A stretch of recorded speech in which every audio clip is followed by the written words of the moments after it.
What is up? Good morning. And I'm going to start today with a little bit of a confession.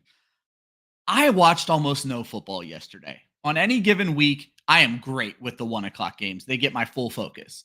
Around the 4 o'clock games, they start to lose my attention. I usually have my laptop up in a corner and I'm playing a video game. It's who I am as a person, but I at least kind of have an idea of what's going on. Yesterday, we celebrated my anniversary in New York City, and I watched zero football. So today, we're going to play a fun little game where we're just going to figure out, hey, Josh, what the hell happened in week 13? Let's get into it.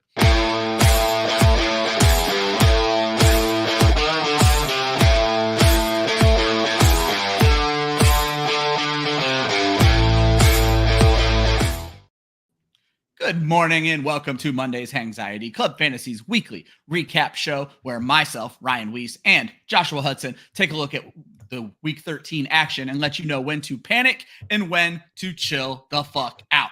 My advice is going to be sketchy this week. However, I have dug into the fantasy numbers. I'm doing a little score box watching or scoreboard watching, stat watching, whatever you want to call it. Josh, how are you this morning, my friend?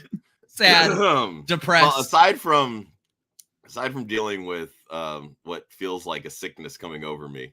I gave you COVID. Not great, Bob. Not great. It was not a fun day of football for me. And I didn't even check my fantasy scores yet, so I don't even know what the hell happened there. I know fantasy scores. I know my fantasy scores so well. I'm clinching the playoff spot in my home league. Pretty happy about that, despite Patrick Mid-Holmes right now. Yeah, I know in my work league, I was hanging on by a thread, and the guy that I played this week had Tua and Tyreek. So that probably didn't end well. Yeah. And I had to emergency pick up Juwan Johnson because they ruled out Dalton Schultz. Sorry. Could have started Dalton Schultz and got the same amount of fucking points. I didn't find a way to put it into the show sheet. My streams of the week, garbage. Kenny Pickett. Kiss the death on Kenny Pickett again. Juwan Johnson. Tampa Bay defense was pretty mid. It was, and I told you the Chargers were going to hit this week, and you said, no, I can't trust the Chargers. That defense is terrible. Not after what they did. Well, actually, they didn't do me wrong last time. I did them wrong last time. Yeah, I definitely should have went with that route. But yeah, we're going to get into Josh's very, very rough week. Joe not happy about his week. Caesar not happy about his week. I got to be honest. Fantasy-wise, I had a great fucking week. It's just I didn't watch. Maybe I need to stop watching the games. That's what's apparently bringing me behind. I am nervous, Josh. I only scored 170 in Scott Fishbowl, and I don't think that's going to be enough to move me on to the next. Probably not in Scott Fishbowl, no. Yeah, so I think that run is ending in the round of 1,200. Before we get into the big part of the show and obviously up with the birds, let's get some of the housekeeping away. We're going to start with the NFL Week 13 scores. Normally, I like to add very flavorful context to these games. It's going to be very limited. I do know some of it. I went through and watched Football Night in America, watched the NFL produced highlights. I've watched a couple of the game highlights, so I know a little bit, just not as much as I normally do. Back on Thursday, Cowboys took it to the Seahawks 41-35. And when I say took it to, I just mean the amount of points they put up. This was easily the best game of the week, except for maybe the next game I'm going to mention. Colts used the overtime rules to their advantage, 31-28 after the Titans kicked a field goal in overtime. Gardner Minshew leads the team up the field. Alec Pierce, Michael Pittman. It was a really, really cool ending. Colts are 7-5 this year. That is fucking miraculous considering how uneven Gardner Minshew looked in the two starts last year with the Eagles. 4 wins in a row right now. I know that. So, 4 wins. You said they're 7-5. Also, Houston 7-5. So, the game tonight, the game tonight for Jacksonville, very important. Very important. I mean, that if they lose, that's going to put both of those teams within striking distance. Only a game behind Jacksonville. And they should each have a game with Jacksonville, right? Game left, I believe. Yeah. So. I can look that up right now. Yeah, that's going to be interesting. No, they've both already played twice. They doubled up already. Wow, I wouldn't have expected that. So they went 1-1 against the Texans and beat the Colts twice. Yeah. I just keep thinking back. I made jokes when Jacksonville drafted Trevor Lawrence that they should have just went and got Gardner Minshew weapons. I'll make those same jokes with the Colts. Go get my guy offensive line and weapons. You didn't need Anthony Richardson. You could have done so much better. Give my guy the keys. But I understand he's been very uneven this season. Atlanta in New York, 20 minutes from where I was standing, 13-8 over the Jets in what would have been the ugliest game of the week, but someone else took that crown. Detroit Lions almost give it back to the Saints. They won 33-28, but that was closer than it needed to be. Broncos lose to the Texans in Houston, 22-17. Tank Dell goes down on that. More on that one in a second. Give Nico Collins his flowers.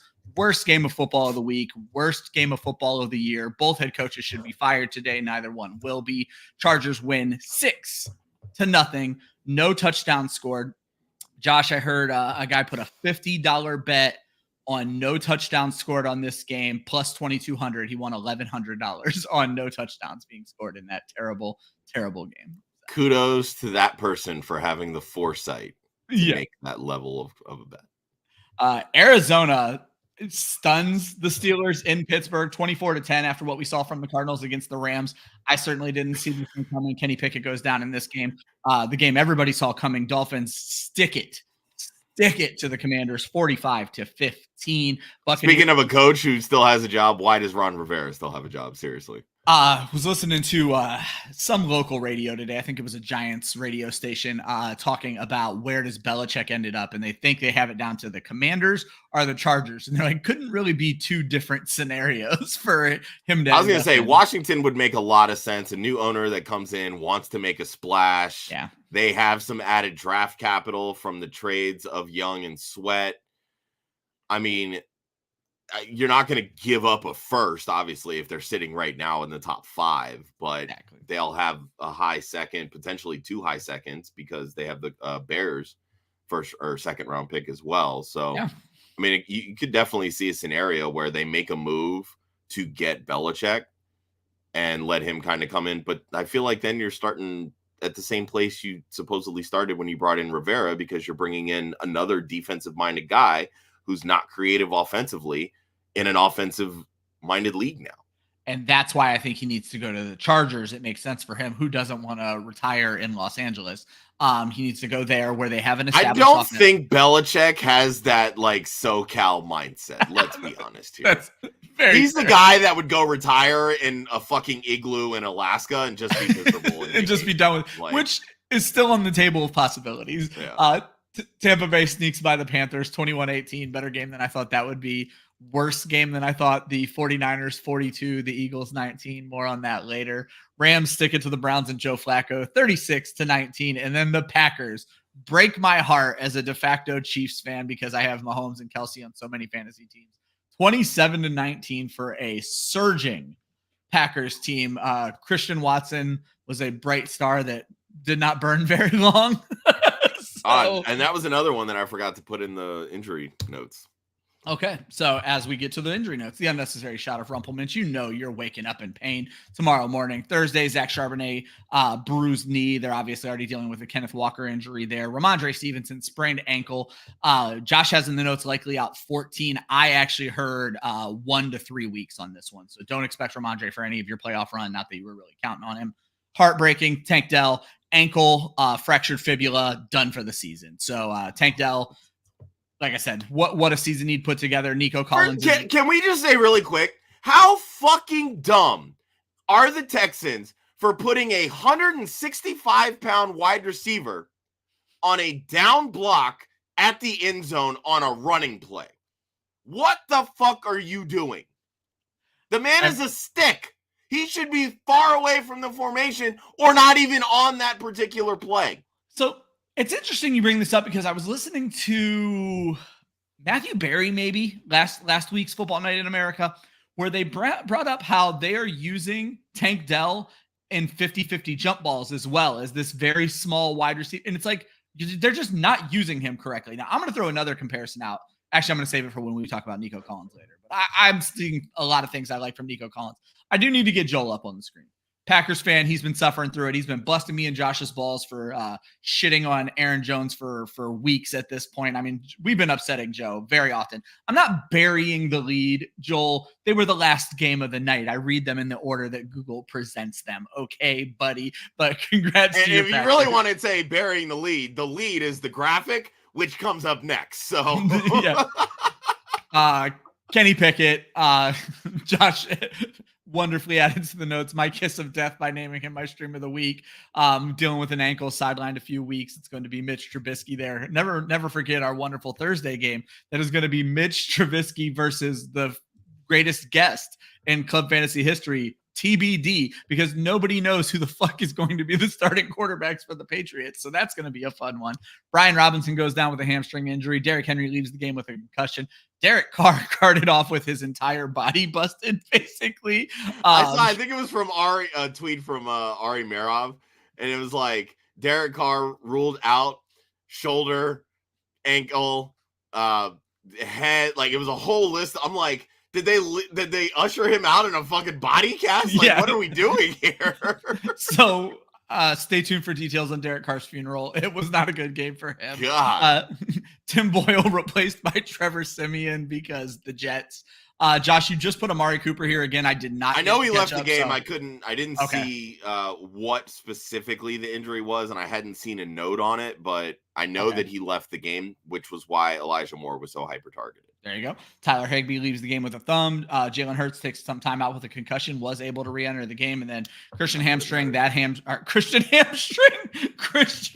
That may be his last name at this point because it's the only note that we ever have with Christian Watson. Joel, do I get an approval that his name can be Christian Hamstring from now on? Because, man, when I was ready to bury this guy, he made me look very, very, very, very whole bunch more very silly over the last 2 weeks. Jordan Love, man, I wrote in an article for us 3 weeks ago on the waiver wire pickup. That schedule is why you need Jordan Love on your team. I said it last week in our Memorial Mimosas. Yeah. I'm like, Love has been playing fantastic. Yeah, get hopefully you guys listened because he was still available on way too many waiver wires. Jordan Love is going to probably help some people win some championships this year. All right, enough of all this. Josh, you have some contrition. Take the floor, my friend. Up with the birds. This had to have been the most undisciplined level of football I have seen on the professional level in a very long time, especially from the Philadelphia Eagles. Last week, Jalen Hurts had to play Superman. The Buffalo Bills kept the Eagles defense on the field for 92 snaps.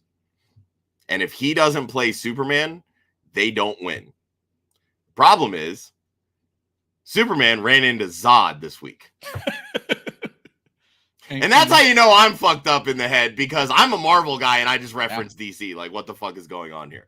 No, look, Brock Purdy did his thing. I mean, I watched those first two drives of this game and I said the Eagles are bringing hell because that looked like the defense and that looked like the pass rush that we saw in the playoff game.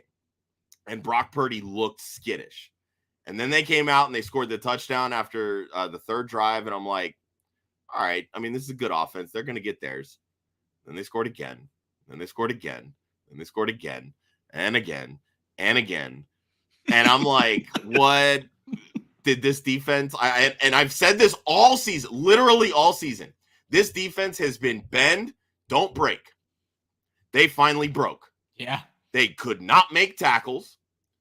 And for a team that relies so heavily on yards after the catch, i.e. the 49ers, you have to make tackles. The Deebo Samuel first receiving touchdown took me by surprise.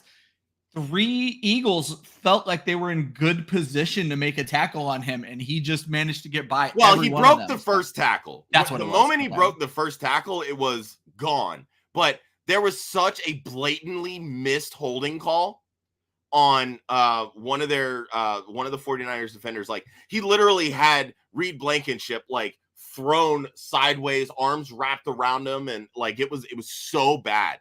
I saw a picture of how do you miss this? I saw a picture of George Kittle holding one guy and yanking another guy's jersey on a touchdown. Well, and then there was like the tush push like towards the end it was Dak or not Dak. Jalen's first touchdown run. They did the tush push from the 2-yard line, which I thought was so stupid. I'm like, why are we doing this? But Chase Young literally grabs the back of his shoulder pads, like a blatant horse collar.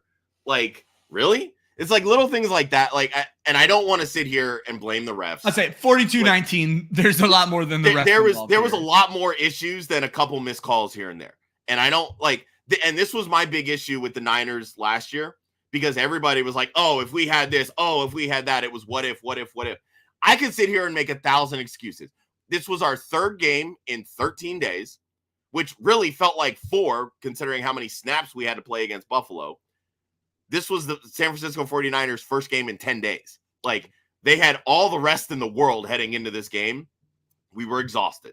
I say, and it worked. This was the toughest part of our schedule, and I was fully convinced we were going to lose 2 of those games.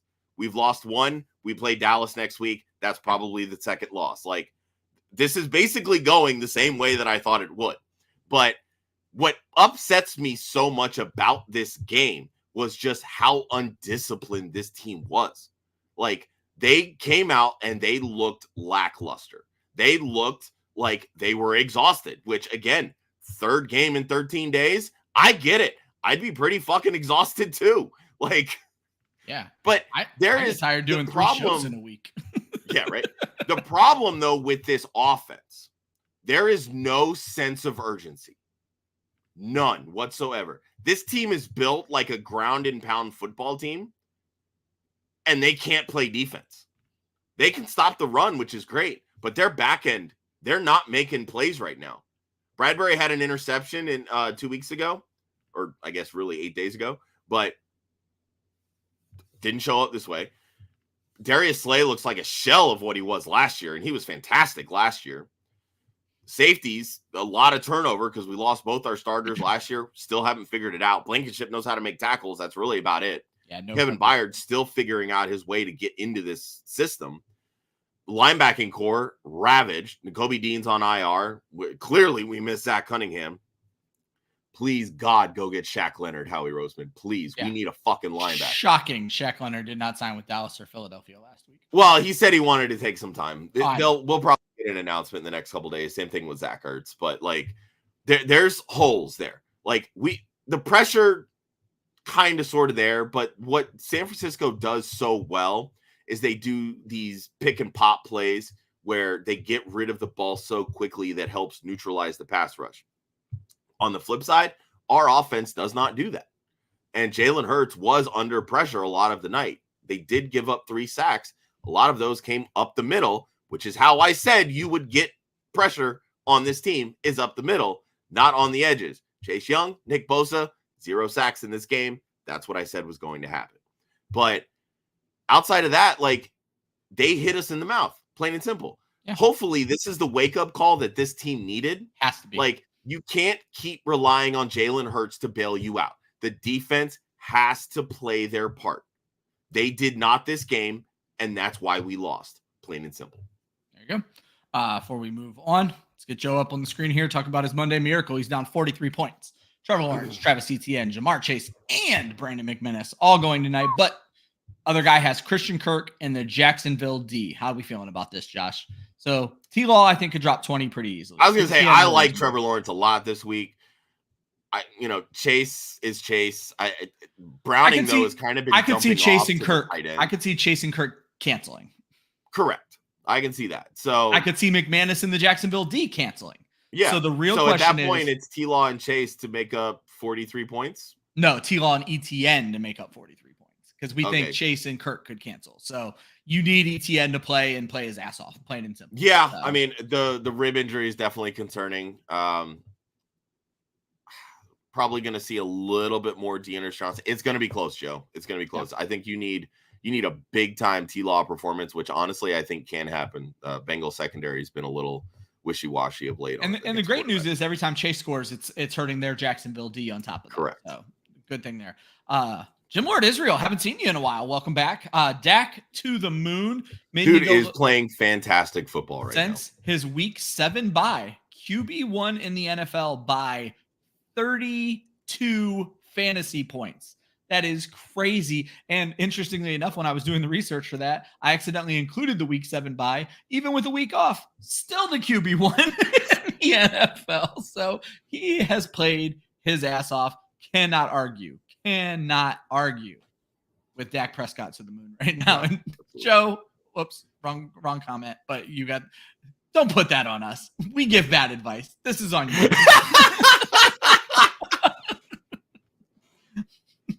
This is on you.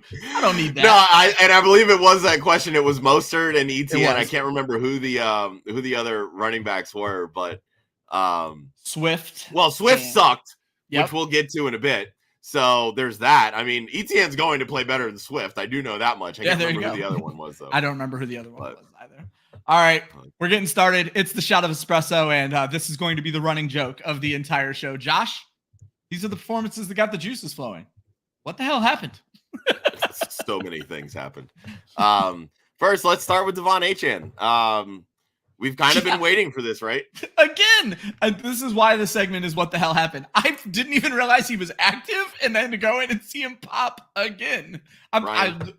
To get to New York, I had to leave my house at 8:00 in the morning and did nothing until 9:00 at night. So, yeah, no, a lot of this though did feel like quote unquote garbage time because you saw a lot of Mostert pretty heavy early on. I think he had 40 yards and a touchdown. Like it wasn't anything spectacular, but they didn't need to be. I mean, they threw 2 bombs to Tyreek Hill, jumped out to an early lead, and then the defense did their job.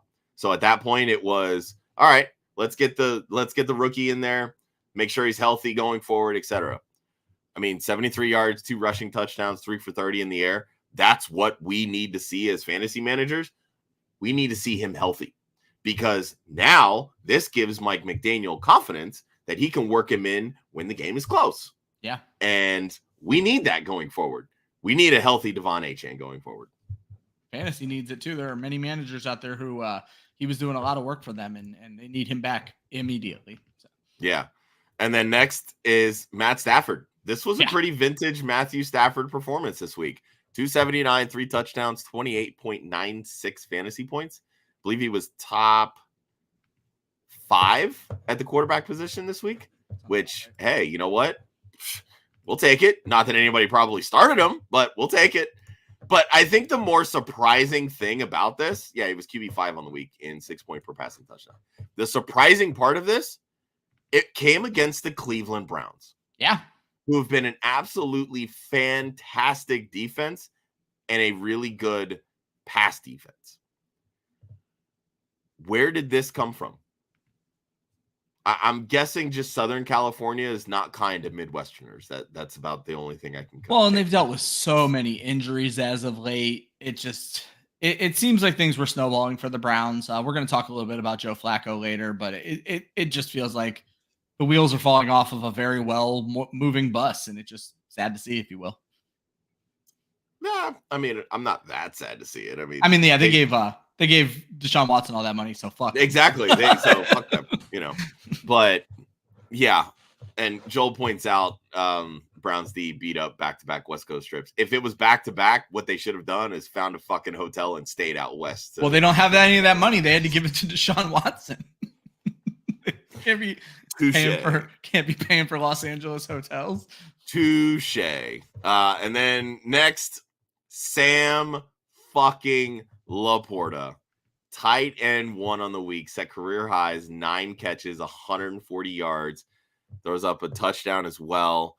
I'll eat a little bit of crow. I was critical on Sam LaPorta coming into the season, and it wasn't because of the whole rookie tight end narrative.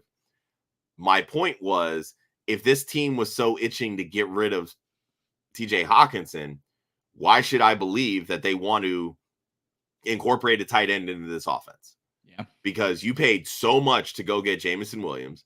You obviously have the stars of the show in Amon-Ra St. Brown and the new shiny toy Jahmyr Gibbs with a first-round pick. Where were the targets going to go? Yep. Well, apparently it was Jameson Williams who was left for dust. So sucks to suck, buddy. Sorry. But that also comes into question. Why the fuck are you giving up an additional first-round pick to go up and get Jameson Williams if you're not going to fucking use him? That does not make any sense to me. He looked good on the end around. Yeah, right. I mean, he scored a touchdown, and that is the dynamic that Jameson Williams can bring. But like, you basically spent 2 first-round picks to get a decoy. Yeah, that's not good football.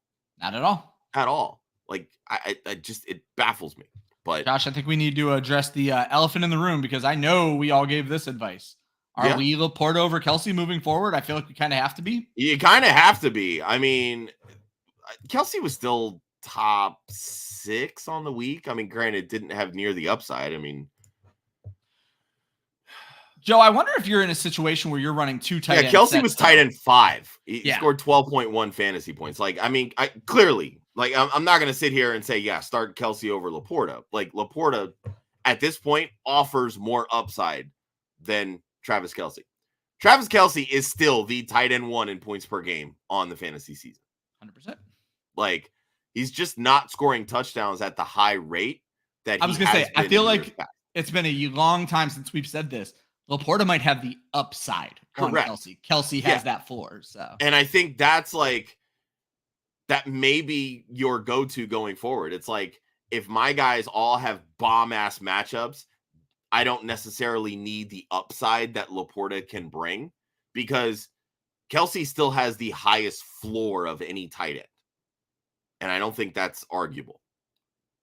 But while LaPorta is great, we've seen some really down weeks from LaPorta. A down week from Kelce is what we just got, 12.1 fantasy points. Yeah. Like, so I think that's kind of where we're at. I agree. With Kelce / LaPorta. But yeah, I mean, you can't argue 29 fantasy points. I was just going to say, I'm a Kelce guy through and through. I'll tell you right now, Joe, I wouldn't have the balls to do what you're doing. Kelce cannot ever not be in my lineup. It's just who I am as a person. Yeah, I would be starting both of them, in all honesty. I was just going to say, I'm probably starting both. Damn be whoever I have in the flex option. Yeah, right. I was a guy back in the day at the height of this. Jimmy Graham and Rob Gronkowski, I had them both. I started them every week just to say fuck you to the rest of the league, because I wanted both, and I wanted them to suffer at tight end. That's me as a person. Go be that person, Joe. I was going to say, I have one dynasty league where I had Andrews and LaPorta, and before Andrews' injury, I was trying out both. I was putting one in my flex, and that roster is loaded with talent. And I said, fuck it, I don't give a shit. I'm going to ride with both of them because I'm not going to miss these points. So yeah, I mean, I get it. It sucks, but hey, and stellar rookie season though. I mean, tight end 3 on the season in both total points and points per game, 64, 679, and 6 touchdowns. On pace for the third most yards by a rookie tight end ever. So, yep. And then finally, I want to give some props to Thursday Night Football, because we constantly shit on it being such a poor product. The highest scoring over-under on the week. Wow. Look what happens when both teams have a full week to prepare. They don't even have to be the best damn game of the weekend. They don't even have to be healthy. They just need a week to prepare, and it's great. Geno Smith looked like 2022 Geno Smith. DK Metcalf shot out of a cannon. Yeah. CeeDee Lamb keeps CeeDee lambing. Dak Prescott continues his MVP campaign. Fucking amazing what happens. Amazing. Yeah. And then we're going to revert back to some shitty football this Thursday because teams are on short weeks. I want to see what and the teams, Josh. The teams. Pittsburgh, New England. I want to see what we might get another 6-0 matchup. I was just going to say, I want to know what the prop is on nobody scoring a touchdown again, because I might throw some money on it this time. So. I was texting a friend of mine yesterday because she's like, man, it was a shitty day for Pennsylvania sports, because she's a Steelers fan. I'm an Eagles fan. And I'm like, I don't want to be the person that just like puts it all on me. So I'm like, maybe things are different, if Pickett stays healthy, because nobody should ever be subjected to a Mitchell Trubisky-led football team. And she's like, no, they both suck. And I was like, look, I'm going to be nice and not kick you while you're down. Yeah. I'm trying to let you know your season's over. I was just like, oh my God. But I do want to say a few quick honorable mentions. Yeah. Jimmy fucking Graham. Touchdown catch. He has all of 2 catches on the season. Both touchdowns. Jimmy Graham. That man finds the red zone. Tight end 11 on the week, I think, with 1 catch, 6 yards, and a touchdown. Yep. And then Dameon Pierce, because I've been waiting all goddamn season for this guy to do something. I was so in on Dameon Pierce. It is week 13. Yep. And he just scored his 2nd touchdown of the season. Are you fucking kidding me? What are we doing here? My God. Absolutely. He's had some injuries. He's dealt with that. But even when he wasn't hurt, there was zero effectiveness. Zero. I was full on board with this offense being so run heavy and playing good defense. And they've completely flipped that and have just been like pass. I did not see that coming at all. Yeah. For me, it's pretty simple. As you guys know, I did not watch a lot of football. And by a lot, I mean any football yesterday. I watched a lot on Thursday. But regardless, there was one story that stuck out yesterday to me. It was almost the Gardner Minshew comeback. But there was something that was way more important for me. 10 years. Mike fucking Evans, 1,000 yards. That's a decade, folks. That's 1/10 of a century, folks. Mike Evans is him. I will stand no disrespect in my man's name. One of the best. You cannot convince me otherwise. Kudos to Mike Evans. Congratulations. And congratulations to everybody in our audience for living in a time where you get to watch Mike Evans play football. That's all I got because I was going to say between him and Keenan Allen catching his 100th ball this season yesterday, it's been a good year for old people. Yes, it has. So just to throw people out there, throw this out. My birthday is January 13th. I've always had an obsession with the number 13. Mike Evans and Keenan Allen started at almost the exact same time in the NFL. Both wear number 13. Instantly became my favorite 2 players. Instantly. So I love Travis Kelce. And he has them on every dynasty team. Yes. 100%. So I love Travis Kelce. Do not get me wrong. That's fantasy related. Mike Evans and Keenan Allen are football related. We talk all the time, Josh. Travis Kelce is a wide receiver. He doesn't block. You could poke holes in Travis Kelce's game. You ain't poking fucking holes, not in front of me in Keenan Allen or Mike Evans' game. When our good friend Jeff Bell had the audacity to write, "There will always be another Keenan Allen," I basically his name is Rhamondre St. Brown. Yeah, I wanted to delete my entire Twitter. Number 14, so he's next. I wanted to delete my entire Twitter and not be involved in fantasy football anymore because there will never be another Keenan Allen. No, like I said, the number 13, just like my girl Taylor, big thing for me. Mike Evans, and I've shared this story before. Mike Evans, also Harry Potter nerd, has the Deathly Hallows symbol tattooed on his forearm that I have on my wedding ring. I have over my shoulder. So me and Mike Evans, we're eye to eye.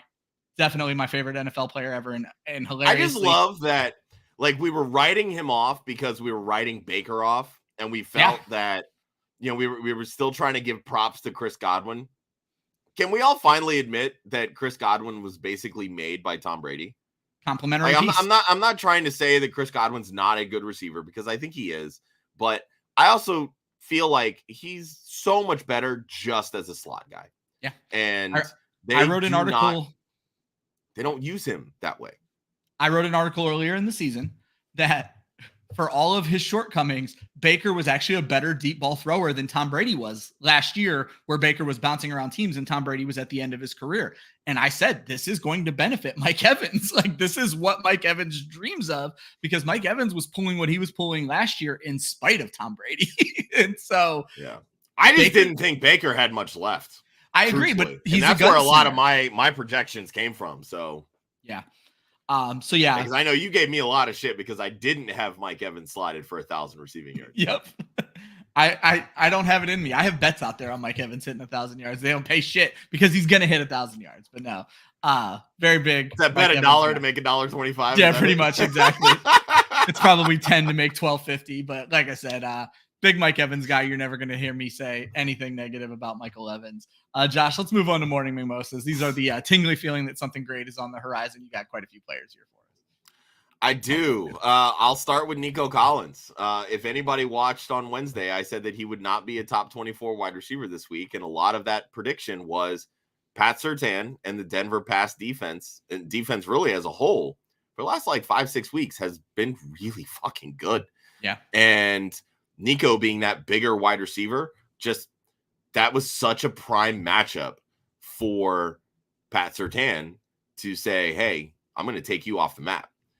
That's why I was really in on Tank Dell this week. But of course, what happened? Tank Dell got hurt, left the game. He's now done for the season. Noah Brown was hurt leading all up to the week, was active, only saw 2 targets, didn't put anything else in the box score. I know they ruled out Dalton Schultz with a hamstring injury. I believe Robert Woods was also ruled out for this game because he's not even in the box score, so I'm guessing he is. Who else they got? It's Nico Collins. They had no choice but to throw him the football. 12 targets, 9 catches, 191 yards, and a touchdown. He said, Denver, fuck your Bronco defense. Yes, 100%. Like, what? Big fuck you to me and probably everybody else that happened to have doubted him. But I'm just like, I'm looking at this wide receiver room now. Obviously, without Tank Dell, that takes a big blow. Nico Collins has to be relied on for the rest of this way. And they do have some pretty soft matchups here to close out because they have Tennessee twice. And we saw that pass defense. They gave up 100 yards to Alec Pierce. Let's be honest here. That pass defense is terrible. Nico Collins is going to go ham on Tennessee twice in the fantasy playoffs. But they also have Cleveland mixed in there. And Cleveland just got roasted. I know Denzel Ward's been banged up. If he doesn't play, maybe this is another game that Nico can go crazy. But if Noah Brown can't get his knee right, if Robert Woods continues to battle injury, could we finally see more John Mechie? I'm just throwing that out there. We've been waiting for it. Bring a tear to my eye. That's for damn sure. So Nico Collins was one I got a chance to dig into. I saw the box score, so I wanted to go. And so I watched a lot. Again, this is highlight watching. I'm not a film watcher. I'm not as good as many of your favorite people out there. But this is what I did. I was digging. 2 players jumped out to me. And size-wise, it's interesting because he's stuck in between the 2. I have been talking so much about what Brandon Ayuk has done this year. When I watched that Nico Collins game, it screamed Brandon Ayuk to me. But one other player that he looks like, and he's not as fast, DK Metcalf. 6'4", 215 is Nico Collins. 6'4", 235 is DK Metcalf. So he's not as big. He's not as fast. But their games are similar with these 17 yards per catch. Like, obviously, DK's taken a step back on that since Geno Smith has been there. But literally, Nico Collins is his own guy. I'm not going to say he's the next Brandon Ayuk. I'm not going to say he's the next DK Metcalf. He fits in a box in between there. And Josh, we've talked about this in the past. We love a quarterback who don't give a fuck about a double team. CJ Stroud is just throwing that ball to Nico Collins. And that's the thing is, like, you have so many of these young quarterbacks now that if their guy is not open, they're not throwing it. Like, and that is not CJ Stroud. That's why teams are valuing separators. Like, they value the wide receivers that can get a step, 2 steps, 3 steps plus to say, oh, now I can throw it because you're open. But CJ Stroud is the type of quarterback that makes guys like Nico that aren't separators but are good 50-50 ball wide receivers, that keeps them relevant. Because 20 years ago, those types of wide receivers, that's what everybody wanted. They wanted the bigger, the physical wide receivers that could go up and bring down those receptions. Now, teams value the separators. That's why Tank Dell has done so well, because he can separate. He's so quick. He's a quick twitch receiver. Yep. And you see so many of them now. That's why these like thin guys like a Wan'Dale Robinson and Tank Dell, Tutu Atwell, they're being drafted highly because size for them, for those teams, isn't the big thing. Are they quick? Can they separate? That's what we care about. If you only play 3 years because you get split in half, so be it. We'll move on. Like, that's how teams are looking right now. We got you on that rookie deal, baby. We don't care about exactly that. But these bigger wide receivers like the DK, like the Nico, like that size, you need a very specific team and scheme and quarterback, more importantly, to keep those types of guys relevant. Because if they do not fall within those certain parameters, they're going to flame out very quickly in this league, and everybody's going to be left wondering why. Yeah, I want to throw our buddy Joe up on the screen. He had the same idea as us. Maybe look, we love John Mechie here at Club. Big pro John Mechie show. John Mechie. What's funny is I was, I'll say this. I don't want to say this, but I was kind of anti-Tank Dell at the beginning of the season because, as Josh knows, I have size issues when it comes to wide receivers.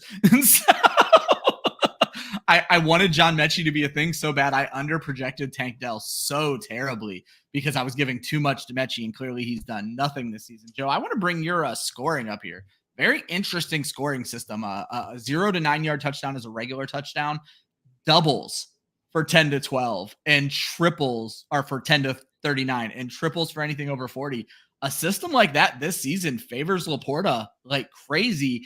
And he said he can start both. I am 100% okay in that scoring to go. LaPorta I wish you would have told us this scoring format, Joe, before we said start Kelce over LaPorta. This is why information matters. Yeah, because putting it bluntly, the way this Chiefs offense is right now, Kelce's touchdowns are 0 to 10 yard touchdowns, plain and simple. He is 6 points and 6 points only. That's just the way it's going to shake out. Josh, talk to me about Puka Nacua. Our big buddy Chris Molina spent some time defending Puka on Twitter yesterday, and man, does he feel validated. Absolutely.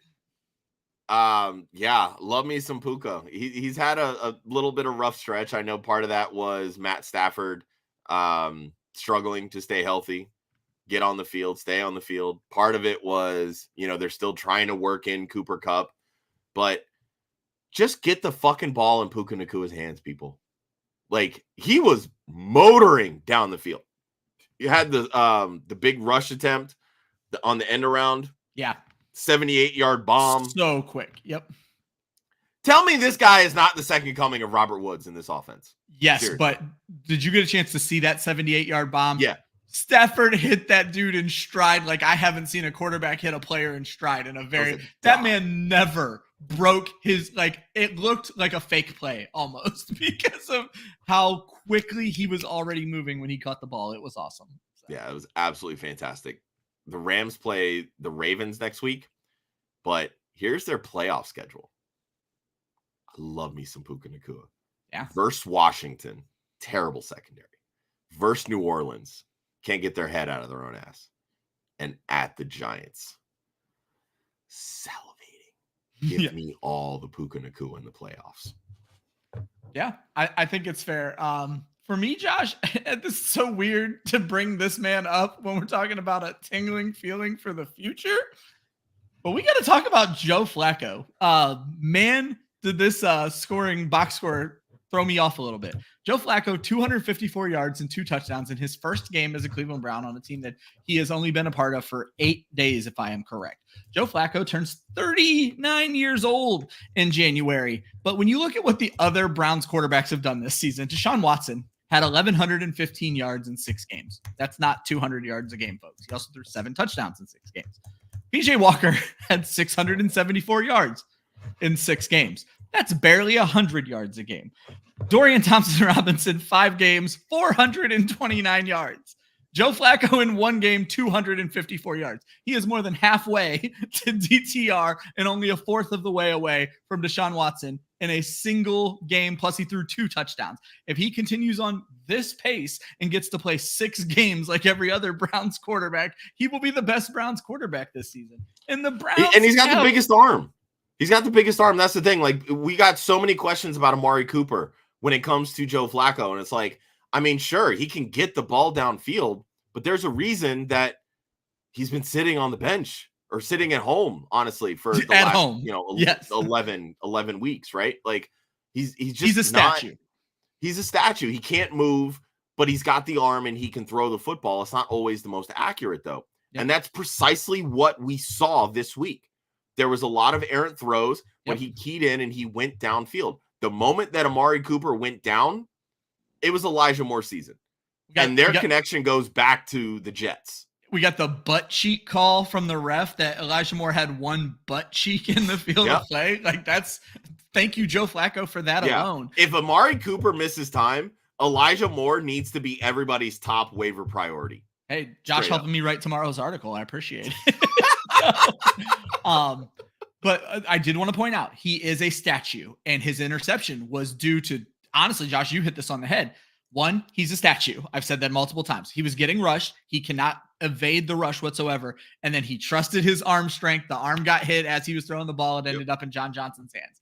And so there's going to be negative with Joe Flacco, just like there's negative with Gardner Minshew, just like there's negative with Baker Mayfield. Now, he doesn't provide the rushing upside that either of those two guys are going to provide. But with the weapons the Cleveland Browns have, I have no idea what happened to David Njoku in this game. I need to go back and take a look and see what happened there because Harrison Bryant caught a touchdown. It seems like Flacco, it's backup quarterback to backup players. Maybe is the chemistry there.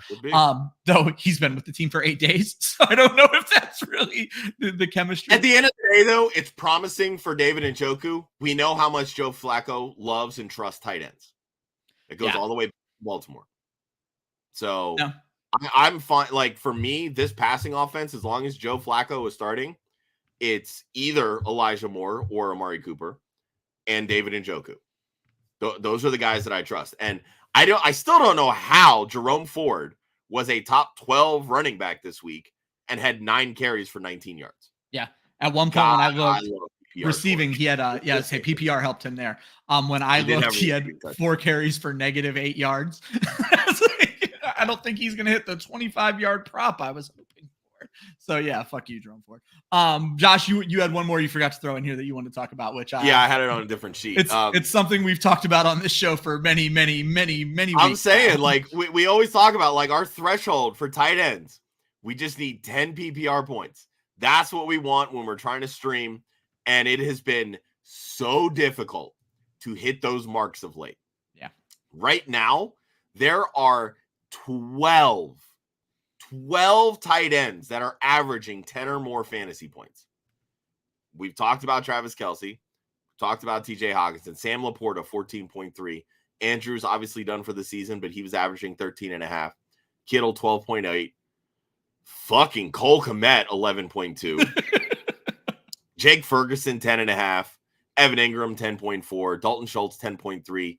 The young guy, Dalton Kincaid, 10.3. Dallas Goedert currently out, but he should be back in a week or two, 10.1. On IR, Darren Waller, 10 points. And I'll throw in Trey McBride would be number 13, who's currently sitting at 9.9 and is the overall tight end 1 since week 9. Yeah. Like, yeah, he's getting drugged down by games that were not his fault with Zach Ertz and Clayton Tune. And correct. Like, is tight end no longer a wasteland? Can we actually draft a startable week in and week out tight end in 2024? Yes. And we get Brock Bowers in the 2024 draft? Yeah. And God forbid, maybe Kyle Pitts gets a head coach that'll throw him the football. Or a new team. Something has to happen.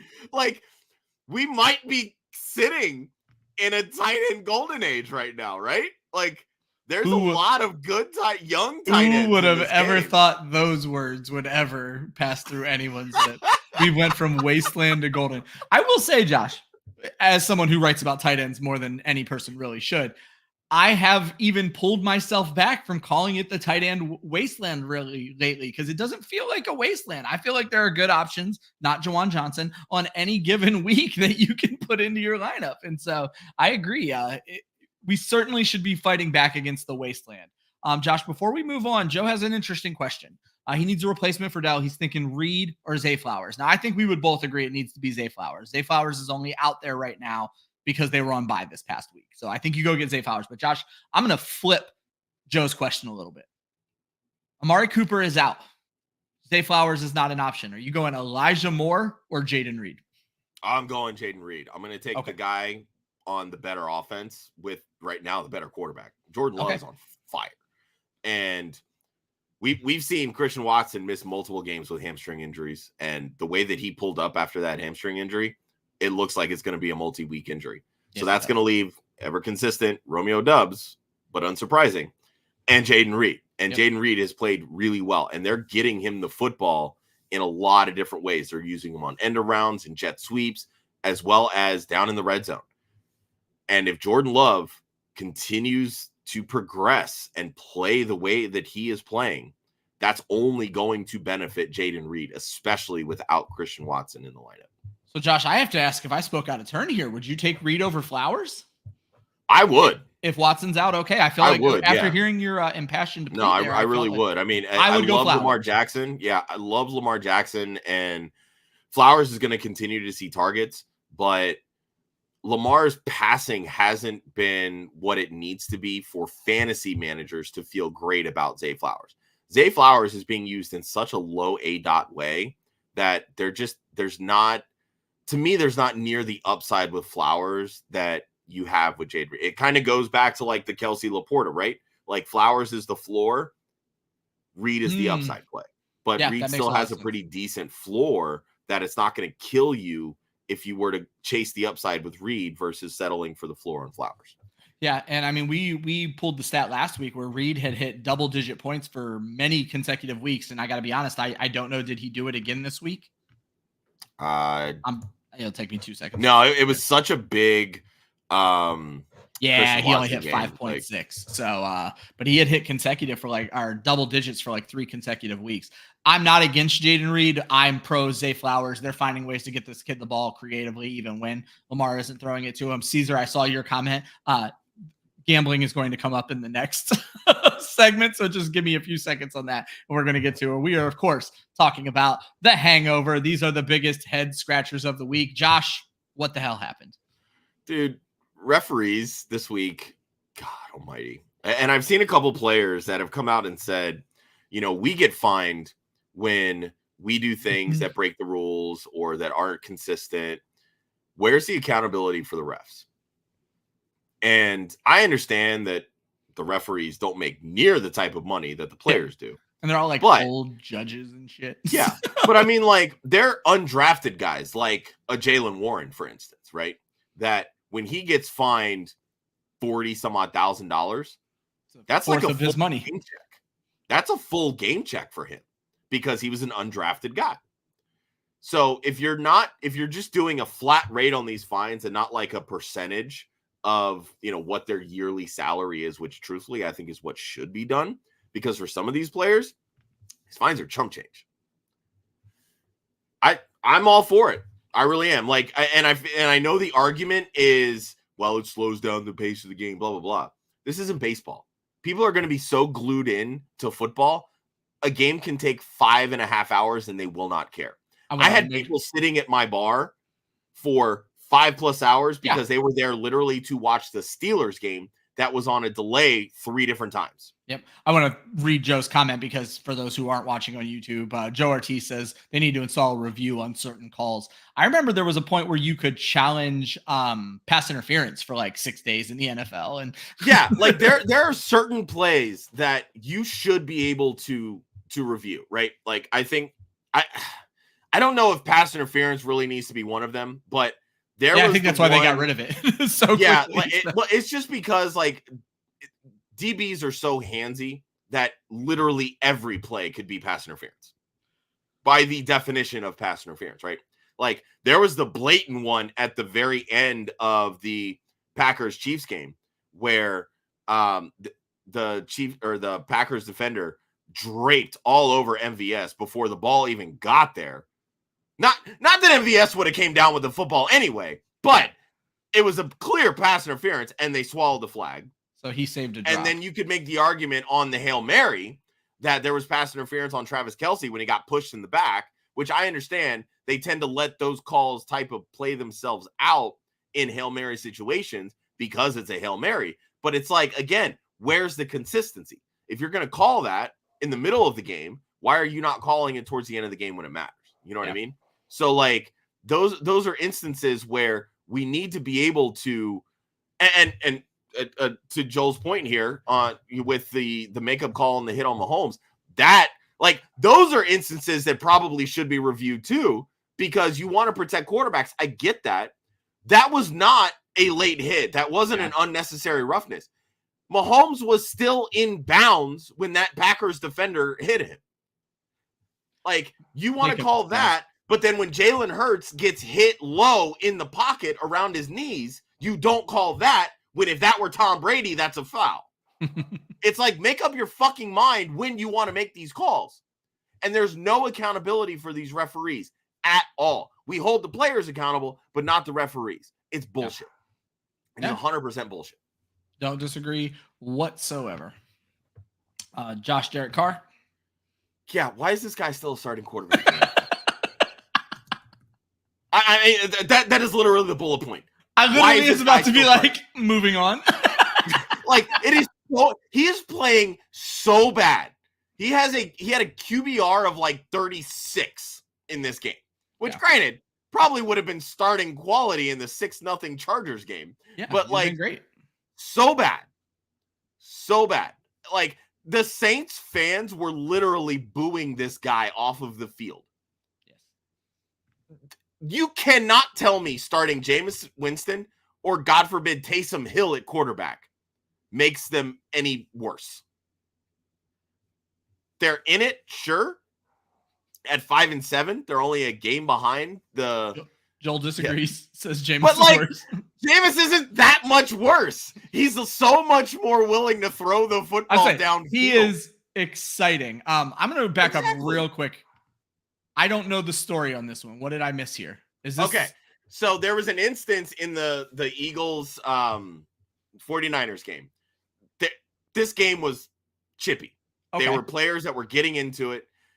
There was I can't remember if it was a late hit or something, but it basically got to a point where the Eagles head of security was on the field, essentially getting between players, but then started drawing back and forth with Dre Greenlaw, and Greenlaw kind of did this, like putting his hand like close to the face, and it actually hit the head of security in the face.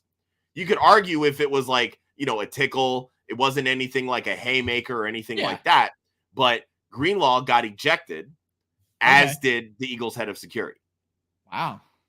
So like that, like those are things that, they play into it as well. Like the player should not have done what he did, but the head of security, his job is to protect the players, not jaw at the players too. Like, if you're going to get on the field to get in between players, that's what you need to be doing. Pulling the coaches back, pulling the players back, etc. I understand you've been with the team a long time. You're born, you're bred an Eagle Philly. through I and get through. it. You're an Eagle, and the team loves you. Hold your composure the same way that you expect the players to hold your composure. Yeah, that was a little rough. And then we've danced around this idea for a while, Josh, but the Chargers and Patriots game. Apparently, we time warped into the 1950s. 6-0? Are you fucking kidding me? Like, and I get it. The Patriots' entire offense went out when the hip drop tackle took out Rhamondre Stevenson. Yeah. Bill Belichick has always called really good defensive plays, but it almost feels like the boys from sunny California couldn't handle the New England weather. 100%. Like, Austin Eckler, 18 rushing yards. Yeah, nobody had better than like 5 for 58 receiving. Quentin Johnston couldn't catch a cold, and it was cold. Like, it was perfect catch a cold weather. I mean, seriously, like this was just like awful football. And what makes matters worse is that the stations in New England probably kept this game on when they could have very easily went to a completely different, more competitive football game. Actual football game. Like, it's so bad. Just awful football.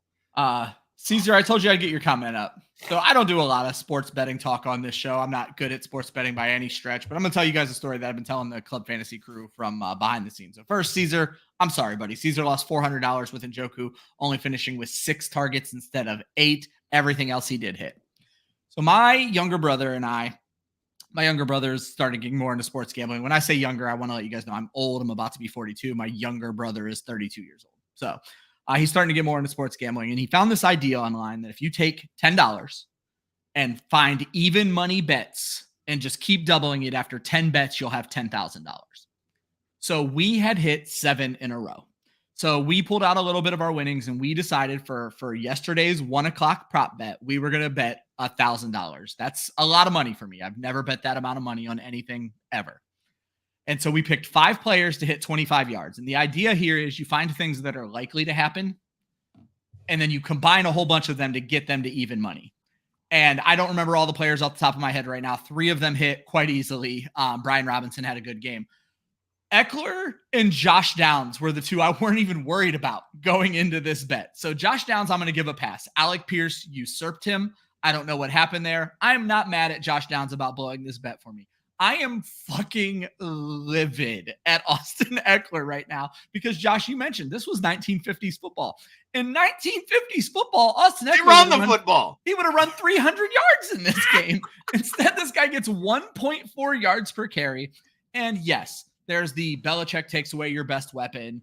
You could argue the best weapon, though, is Keenan Allen. Exactly. And so I just thought 25 yards was not going to be anything. So I'm a relatively optimistic person. And so we turned our $10 when we took the money we pulled out overtime. We turned our $10 into like $160. This was a good, fun investment, and we're going to start over again tonight.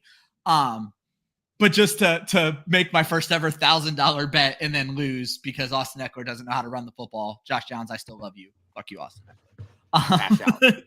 Cash out. Yeah, right. But like I said, we turned a little bit of a profit. The next, 16 times we try this, it's paid for. Hopefully we can turn a little profit during that same period of time, but that's for later. We started a segment last week, guys, and just a reminder to everybody, this is not a 1 hour show. We appreciate everyone you guys hanging with us. This is a 75-minute show. It's a look back at ADP, and these were the players that have kind of failed to live up to their ADP. I don't have all the great details, but the guys I wanted to talk about this week, I created the list for Josh. RB9 in ADP was Najee Harris. RB11, Rhamondre Stevenson. RB15, Dameon Pierce. Wide receiver 7, Cooper Kupp. You can't convince me he's not a whiff right now. Wide receiver 8, it may not be his fault, Garrett Wison. Wide receiver 11, Jaylen Waddle, is because I need to talk about him. And then tight end 7, which I find interesting, is he was the tight end 7 drafted, but he was still drafted way too high, Kyle Pitts. So the first segment when we're looking at these guys, we call Sunday Bloody Mary Sunday. And this is, you can drink all the alcohol you want. You're still going to have a hangover with these players. So Josh, talk to me a little bit about Dameon Pierce. Yeah, you took kind of the two guys that I was going to touch on. So for me, I'm going to talk about Dameon Pierce. I was, again, I was so in on him. Like, I was like, this guy is going to be a rock solid RB2. If they use him even just a fraction of the way, like they use Christian McCaffrey in San Francisco, because remember, Bobby Slowick was on that San Francisco staff coming over. You have a defensive-minded head coach. What do defenses like to do? They like to pair their great defensive play with running the football. Dameon Pierce has been anything but. Now, I get it. They've dealt with some injuries on that offensive line. Maybe that messed with some of the communication, I guess, between, the running back seeing the holes and not seeing the holes, etc. But Dameon Pierce looked like a failed 4th round draft pick. Yeah. That's what he looked like. And we were all so high on his ability to break tackles and make something out of nothing after a pretty solid rookie season. Yeah. Like, there was one of my dynasty leagues in the offseason where somebody traded Dameon Pierce, or traded T. Higgins straight up for Dameon Pierce, excuse me. Good Lord. And I'm like, you do realize this is dynasty, right? Like, I get you still try to play to win this year, but like, now granted, neither of those players have really done anything this year. But you can't tell me that T. Higgins doesn't have long-term value the way that Dameon Pierce clearly does not. I'll throw one at you, Josh, that just clicked for me, and now I'm going to go cry. I have a very much contending team that was weak at running back, but someone offered me a 1 for Dameon Pierce, and I know for a fact that guy is in last place right now. So he essentially offered to trade me Marvin Harrison for Dameon Pierce, and I said no. Because Pierce was like my only viable running back at the time. Now he doesn't even start for me. And my God, how dumb do I feel? This is kind of like, I've been playing Dynasty now for about 6 years. I've been a lot heavier into it probably the last 2 to 3. The thing that I'm realizing very quickly, the moment you have an opportunity to cash out high on any running back, do it. You take it. Plain and simple. I'm sick now, Josh. Especially these mid-round type running backs. Especially Dameon Pierce. Yeah, exactly. And again, I mentioned earlier, it took him literally 12 weeks, 12 games to finally score his 2nd touchdown of the year. Not good football. It's a high Caesar. First year in Dynasty. If your league is right. And there's a lot of folks out there. Shout out to Luke Sawhook, a good friend of the show, who mentioned he does not enjoy Dynasty leagues that are not active in the chat. And I don't yuck anybody's yum. I don't do any of that. If that's what you want is active in the chat. I don't mind Dynasty leagues that can be quiet in the chat. I think I was going to say, we're definitely in a couple of them. Yeah.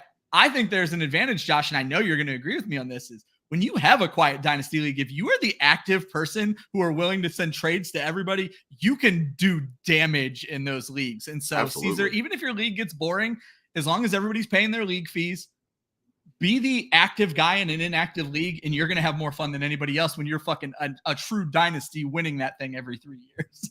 Yeah, 100%. No, I like that a lot. And then for me, I went with this category. Let me drop that comment off the screen.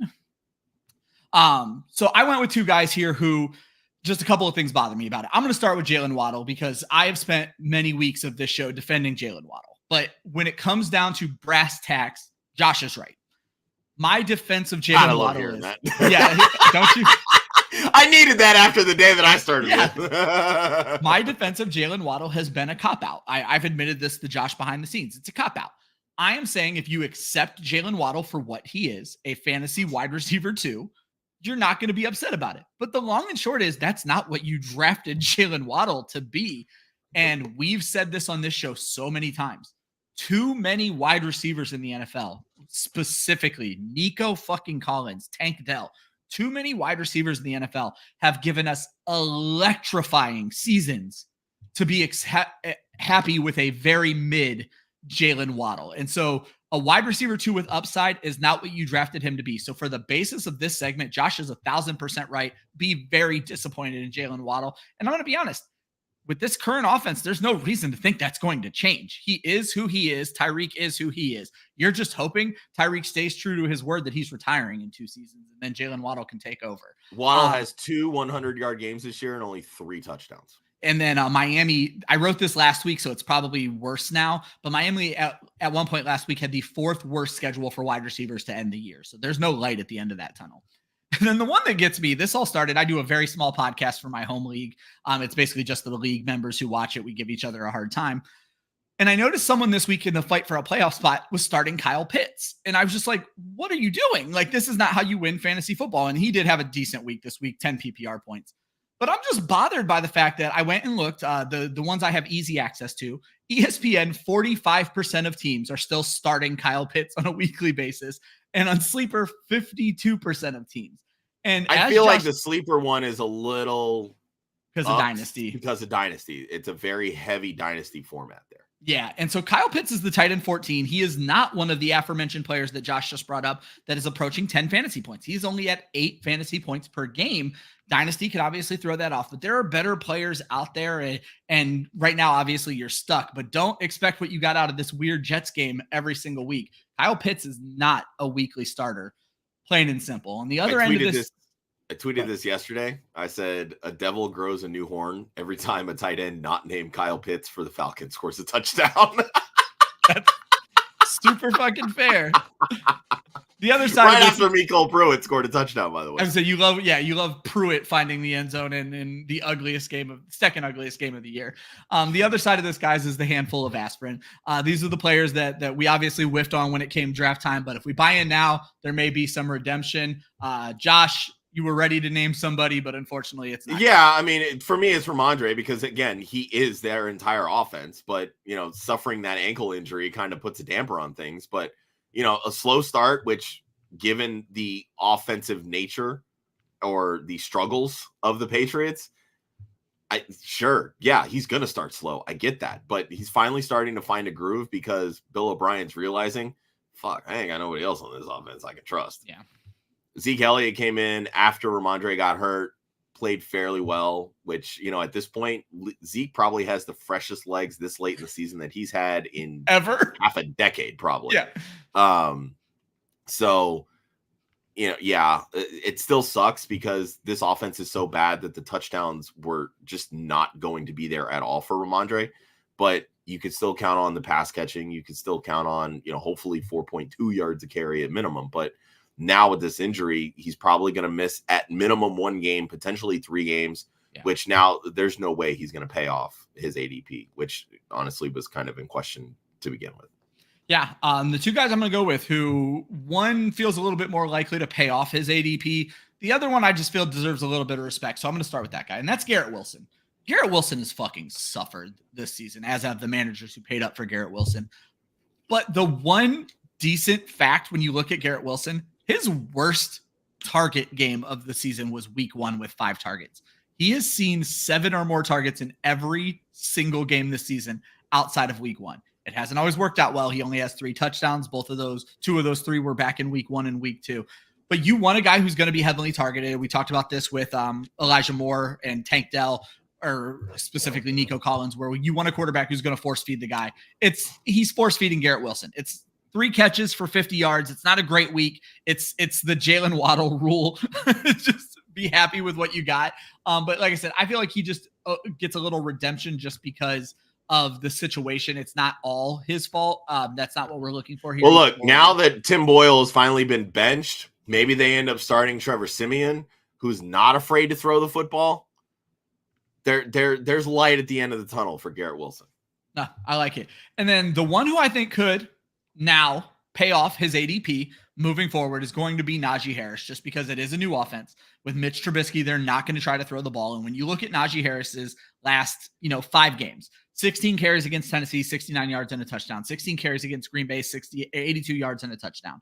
12 carries, 35 yards, not great against Cleveland, but we know what Cleveland is. And then Cincinnati, 15 for 99 and a touchdown. And then this week, not great, 16 for 63, no touchdown, but 3 targets. We want to see him involved in the passing game.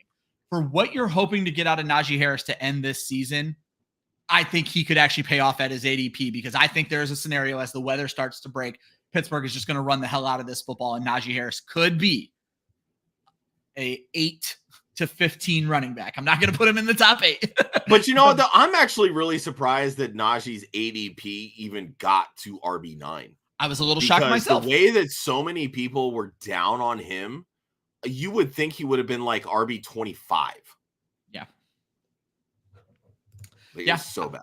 I think that's fair. Let's go ahead and, you know what, George, give us just a few seconds. Josh, I'm going to let you take over for chill the fuck out, because honestly, I didn't watch any games. I did not feel qualified to put any chill the fuck out. And fair warning to everybody, I didn't do deep waivers either. So it's going to be a little weird end of the show. Well, we just mentioned some waiver, not too deep, but John Mechie, Elijah Moore should be the guys you're going after heavy. And Ezekiel Elliott, probably not out there in that many leagues. Those would be the 3 guys: John Mechie, Ezekiel Elliott, and Elijah Moore. Those are going to be guys you're going to see heavily featured in my article tomorrow too. Yep. But for chill the fuck out, these are guys who either had a really good game, a really bad game. For both of these two, it happened. Well, I guess it's not. You said the Chargers offense. I thought I read Chargers defense. So anyway, guys who had a really bad game, but it was probably just the schedule. Josh, take over, buddy. Yeah, I didn't mention him too much in the Up with the Bird section, but DeAndre Swift, watching this game, I don't know why he got scripted out. Why was Kenny Gainwell playing as much as Kenny Gainwell was playing? We've seen Kenny Gainwell. He's not great. Like, he's okay as a pass catcher. He's not even a good pass blocker. Like, Boston Scott is better at pass blocking than Kenny Gainwell. DeAndre Swift is just the better overall player. You can't sit here and tell me you were trying to save DeAndre Swift for later in the season. No. Play with the guy. Take him out of the toolbox. Use him. Like, you want to be a ground and pound football team. Guess what? You got to ground. That means run the fucking football. I get it. Like, San Francisco has a good run defense, but eventually they will wear out. 100%. What are we doing? That's the point of a run defense. You got to beat them down. So yeah, and the way that the Eagles have used DeAndre Swift, it's been get the tough yards, because eventually he's going to break one. That is what DeAndre Swift is capable of doing. He might only get you the 1 yard line, but that's why you have Jalen Hurts. Plain and simple.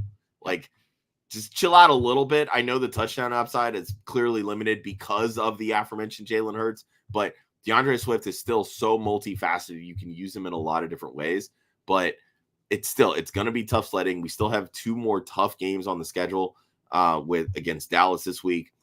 Seattle, he should be able to get going. They have a pretty piss poor run defense, but again, we're going out west to Seattle in that one. So, just be a little cautious. But again, that's week 1 of the playoffs. You're not sitting DeAndre Swift against Seattle. Plain and simple. Do it.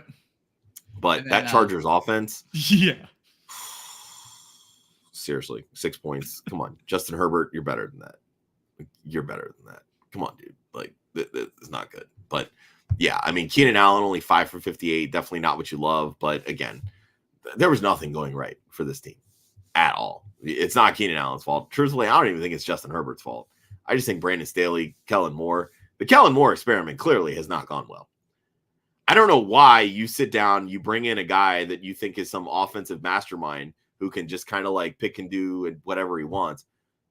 Austin Eckler is a pass-catching running back, and you don't want to throw him the football out of the backfield. That alone should cause you to get fired. I don't care. You're not wrong. That's you saying my system is better than my players. Coaches like that do not last long in the NFL. Nope. Fail miserably. So let's Joe, you have a comment from way earlier in the show that fits the end of the show, so I'm going to get you in there, but we're going to get a lot of Georgia stuff up right now. So K-Dot and no targets, worst stream of your life. I agree, but at least it could have been worse. Could have been Juwan Johnson, who also. I was just going to say, at least you don't publish an article where you call somebody your stream of the fucking week and they go 0 for 3 on top of Kenny Pickett going down as your stream of the week quarterback. So life can always be worse, but I certainly understand. Houston making 165 Tank Dell, the lead blocker in the red zone. I brought this up earlier. George, you literally just said word for word what Josh said earlier in this show. I love it. Like, what a way to come in swinging, because Josh felt the exact same way. I feel like I had a little bit more gusto in my voice, though, than that comment. You don't know how mad George was when he was typing in that. I mean, this is true, but there's no exclamation points. Like, I want to feel the emotion. That it ruined his fantasy team. Hollywood Brown heel injury, but just ass all together with Kyler back. I don't disagree. This has really become a Trey McBride show, which I don't want to say anybody really saw that coming. Obviously, Trey McBride had that like coming out week, I think the week before Kyler with Dobbs. And then once we got Kyler back, it just kind of continued. But Trey McBride paying off on that third round draft capital from a few years ago. So it's nice to see. So what was it? Second round. Oh, second. Okay. I thought it was third. I just know he was the first tight end out of that class. First tight end drafted that class. Yeah. Exactly. And if you haven't been able to put it together yet, he lost this week. George did. But most pleasantly surprised by the Minshew magic, as was I. Why I don't just constantly call him my stream of the week is a mistake on my part. But a great week of potential score of upwards of 30 points. So yeah, like I said, it was a great week for Minshew. And then Sean Payton's still a buffoon. I was looking at the Javonte Williams box score, and this is a game, Josh, that I want to go back and watch because he's getting the carries, but you are someone who has said he's never had the breakaway speed, and that these low average carries, I think, is going to be a problem for Javonte Williams. I'm starting to feel that way. Yeah, I mean, he's very versatile as a running back. Like, he can catch the passes. He can get upfield. He's a great in-between the tackles runner, and he sheds tacklers like few in the NFL can. But it's the long speed. Like, sure, he can break off a 20-yard run, but he's going to get caught at yard 19 and fall forward for that extra yard. He's not going to break away, those 50, 60-yard runs that some of these other running backs can. But for a starting NFL running back, get to tough yards. Yep. And he needs to be used in that way. But what adds to his toolbox is that receiving work. The problem is that Sean Payton trusts Samaje Perine more in that third down pass catching type of role because he's so good as a pass blocker. And Javonte Williams, while he can do that, isn't at the level of Samaje Perine.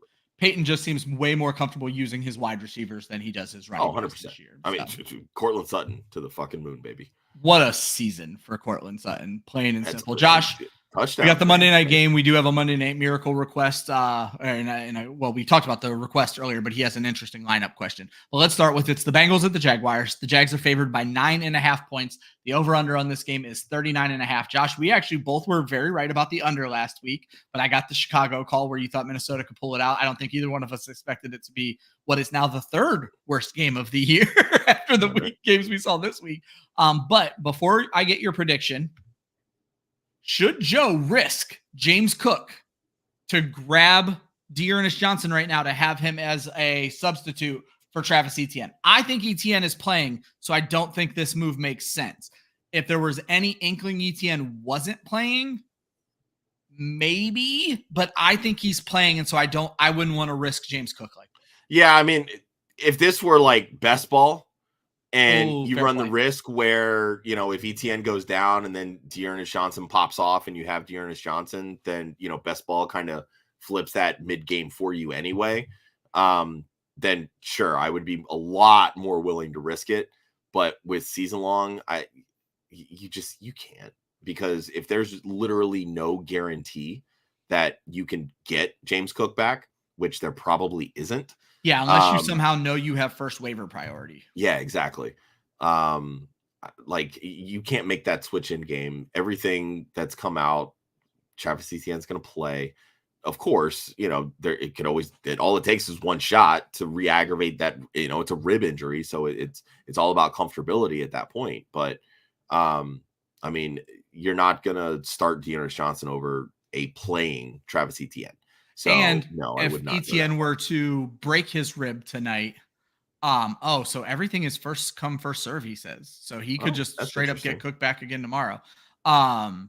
That is interesting. I still wouldn't do it because of what I'm about to say, though. If Etienne were to straight up break his rib tonight, you would still start James Cook over Dearness Johnson moving forward. And so Cook is the better asset to hold, because like Josh said, unless you know Etienne's out and it's not best ball, you can't make the switch mid-game. So you're going to ride with Etienne and see what happens, and that's how I would play it, and I would not risk Cook there. Josh, how do you see the game playing out tonight? Bengals probably only score like 16 points because Jake Browning is ass. Jaguars offense as a whole, I think, has been playing a lot better. Bengals secondary has kind of been wishy-washy a little bit. The safety play has been up and down. So I think Ridley could definitely come out and do some things. Hopefully Christian Kirk gets going, because I need that for a couple of my dynasty teams. I'm hesitant to take the over on 39.5, simply because I don't think the Bengals can hold up their end of the bargain on offense. Yeah. That's fair. And I'd probably go under 9.5 on the line.